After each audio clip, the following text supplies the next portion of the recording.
Again, welcome all. Now, again, in this video, we are discussing about the applications of Ampere's circuited law. As already I told you that there are three applications. One we have discussed in another video, that is magnetic field due to a long straight current carrying conductor.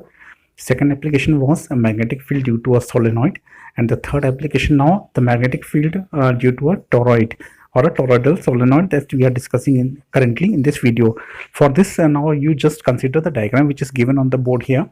Now, what is a toroid? Actually, it's in the shape of a duff nut. Now we are having a suppose solenoid which is bent in the form of a circular ring. Okay, it's a long solenoid. Suppose it's a long solenoid which is hollow from inside and wire is wrapped up around the solenoid, and now it is bent in the form of a circular ring. So this forms a solenoid. Sorry, this forms toroid. So now we have to consider a toroid in which a number of turns are there, and the radius of this toroid we have taken as r. The radius of this toroid, that is from the axis, we have imagined one axis of this toroid and we have taken the radius of this toroid from its center is r. Now we need to consider the current which is flowing in the clockwise direction, that is taken as I, as you can see in the figure here. Now again come to the derivation from the beginning, that is a toroid is a solenoid bent into a shape of a hollow duff nut. Now consider a toroidal solenoid of average radius r. Average radius, that means we are taking it from the axis having center O and carrying the current I. Now let us consider an Amperian loop of radius r and traverse it in a clockwise direction.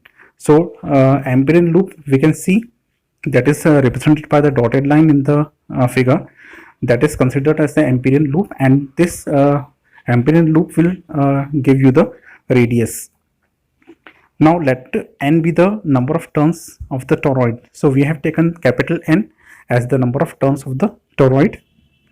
Then the total current flowing through the toroid is given by n multiplied by I, because there are number of turns, n number of turns in the whole toroid, and current through each turn will be I. So total current will be multiplied as n into I. Now we know according to Ampere's circuited law that integration of B dot dl equals to mu naught I.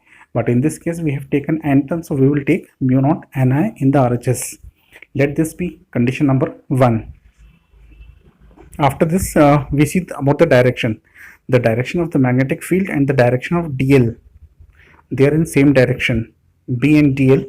So as we have done earlier in earlier derivations, we will find out integration B dot dl. So this B dot dl will be equal to B into dl cos 0. Now why we are taking cos 0? Because the direction is same. So B dot dl equal to B into dl. Now integration B dot dl will give you B integral dl. You can see in the last line, you can see here in the last line of the derivation, that is integration of B dot dl will give you B into integral dl. Since B is constant magnetic field, so it can be taken out of the integration sign. So B into integral dl. Now this integral dl is representing the total length of the toroidal solenoid. So we come to the next condition, that is in place of integration dl we are writing 2 pi r, that is 2 pi r the circumference of the toroid. So we have integration B dot dl equal to B into 2 pi r. Let this be condition number 2. Now we compare the two conditions 1 and 2. Since LHS are same of both the conditions, so RHS will also be same. So we have here B into 2 pi r equal to mu naught Ni. We can see on the board here B into 2 pi r equal to mu naught Ni. So simplifying this expression, we get B equals to mu naught Ni upon 2 pi r. Let this be condition number 3. Now if n is the number of turns per unit length, so small n here we are taking, small n is the number of turns per unit length. So this small n will become n upon 2 pi r, that is total number of turns divided by the circumference, n upon 2 pi r. So substituting this value in the above equation, third, we get B equals to mu naught Ni. So this B equals to mu naught Ni is the value of the magnetic field due to the toroid on its axis. So this finish our derivation here. The magnetic field of the toroid is found out equals to mu naught Ni.